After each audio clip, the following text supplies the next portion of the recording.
inside of my tent as I'm getting ready in the morning, how I prepare, especially if there's been rain, right? So I basically organize everything to go inside my pack. But I've got these HYPERLITE pods here. I've got one zip and one roll top. I put my quilt in this one. And I put all my clothes and my puffy, all my extra stuff inside of this one so it stays nice and dry inside of my pack. My rain gear I put inside of a stuff sack here. I've got a rain jacket and a rain kilt. Any of my dirty socks or anything I try and put in that so I don't lose them. I got my Thermarest Neo X Lite NXT. Having a little bit of issues with the sleeping pad, so I might have to swap that out, but I just wanted to show you that. My camp shoes, my stuff sack, and then I have my ditty bag, which I have all my electronics and anything miscellaneous in there. My poop kit, and then my bear bag is obviously still in the bear box. I'm hanging it up if it's in a tree. And then here's my new pack too. This is the Unbound 40 by HYPERLITE Mountain Gear. Loving this, especially since these side pockets are so big. I can stuff so many things in here, including additional water bottles and so forth. And I put my water filtration on the outside there. Anyway, I just wanted to show you how I get organized in the morning, especially if it's been raining, inside my tent. This is the HYPERLITE Unbound 2 tent. I've been using this for a number of years. This is an excellent tent. Big enough for you to spread out. Again, during the rainy months on the AT, you're going to want to have a tent that's big enough for you to be able to spread out and organize. I mean, that's for me anyway. But this is how I get set up in the morning, make sure everything's all organized and I stuff inside the pack. I'll do a detailed breakdown on what's in my pack just so you can see that, because I have cut down the weight dramatically and things look a lot differently, especially since I've been on trail now for a few months, about to hit the halfway point. Just wanted to show you this, guys. Let's keep moving. Oh, and one more thing I wanted to show you. I use a Swedish dishcloth also to get all of the condensation on the inside of my tent off, especially if it's been raining.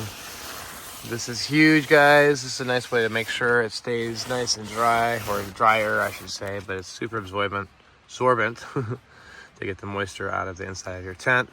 I also use one on the outside. Again, it helps with the pack weight, but also for drying it out later on. This is Swedish dishcloth. Make sure you check this out. Excellent piece of gear.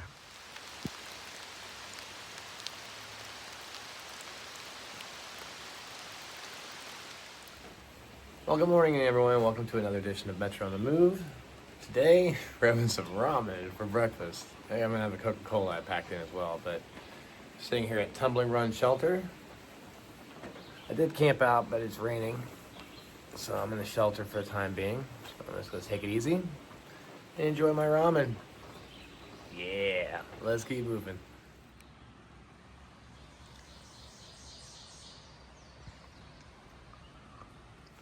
I'm singing in the rain, I'm singing in the rain.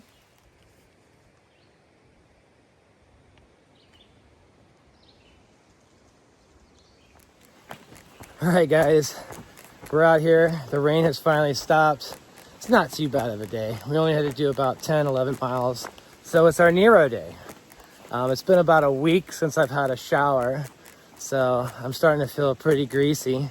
On top of the fact, we went to the festival with the trail days and no showers there. So if you can imagine ducking in and out of bathrooms that are, I would say, less than ideal. Some of them were clean, some of them were not. But I'm starting to feel like hiker trash extraordinaire. I will say some of the benefits, though, of going to trail days, not only do you get to see all kinds of great people and reconnect and share stories and so forth, but there's a lot of vendors there that helped us out, with new gear, because we did have some gear failures prior to the event.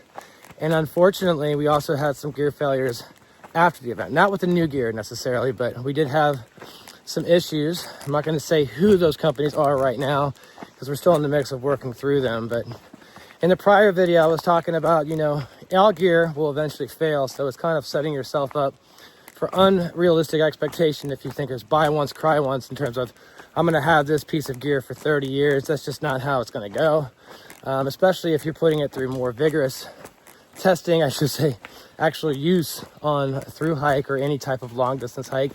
Things will happen. I mean, it's just kind of like setting yourself up. But I do want to say about companies that actually help. And when you are in a situation, like for instance, if your pad went flat, I'm not saying who, but if your pad went flat and they helped replace it, even if it was 7-8 years later, and then afterwards, if that product was faulty, if they want to respond and help you and get into something else, while you're on trail, helping get to you without having too many hoops to jump through, that would be an excellent company to look into. Again, working through some of these vendors right now, trying to get some things fixed.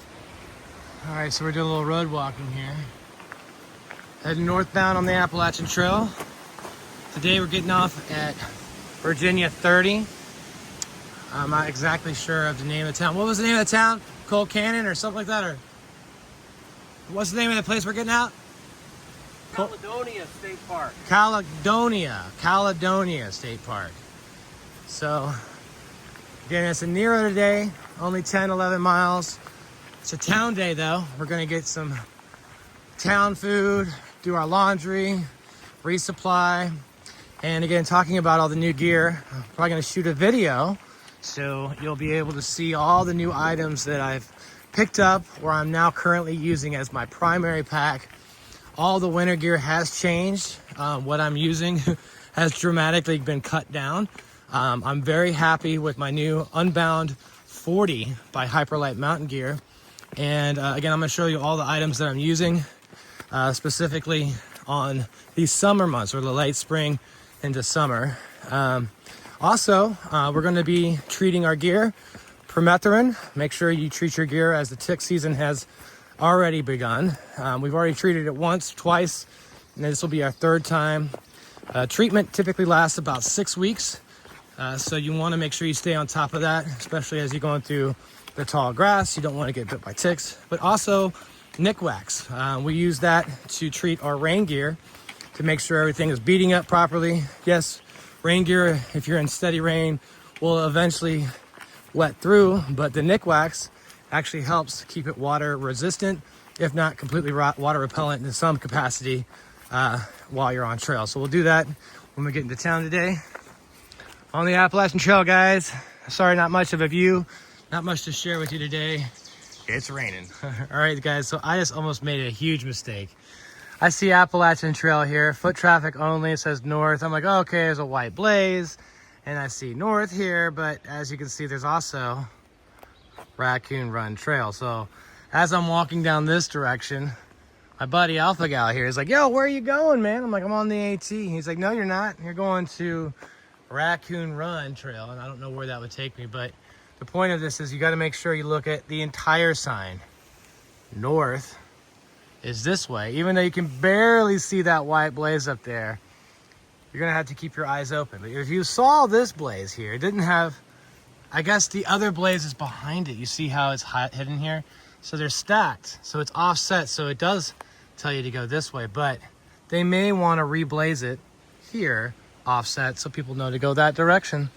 In other words, guys, keep your eyes open, otherwise you'll be on the Raccoon Run Trail like my dumbass.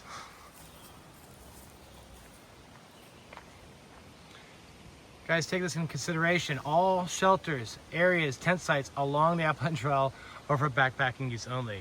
Car camping is prohibited. So if you're out here, gotta be a backpacker.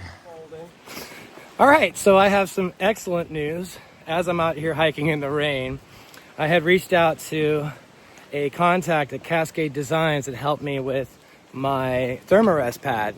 Again, I had a Thermarest Neo Air X-Lite for about 8 years, and it reached end of life, right? What does that mean? Well, I used it so much that the material itself was actually starting to fail, and they hooked me up with a new NXT version of the same pad, actually a long and a wide, so I had this new pad.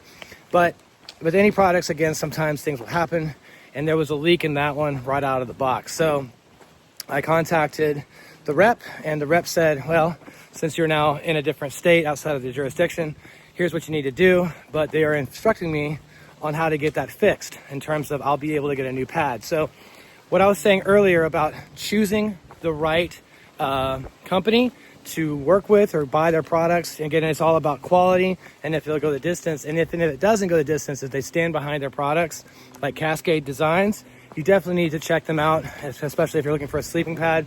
I've loved my Thermarest Neo X-Lite for years. Now I'm in the NXT. It looks like I'm getting a new one. So thank you guys over there at Cascade Designs. You guys rock.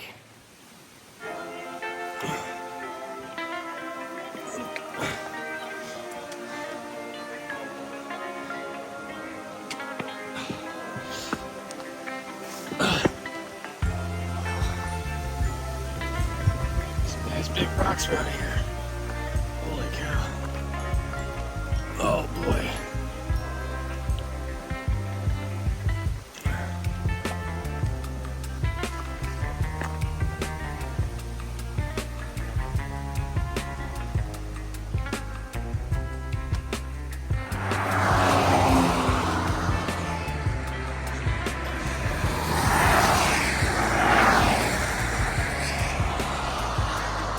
Frogger. Whoa. What are they doing? What are you doing? Driving down the middle of the road?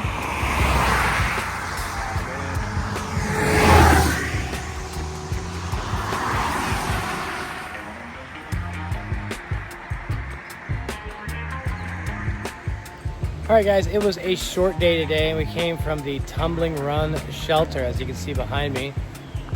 Only about 10 miles or so today.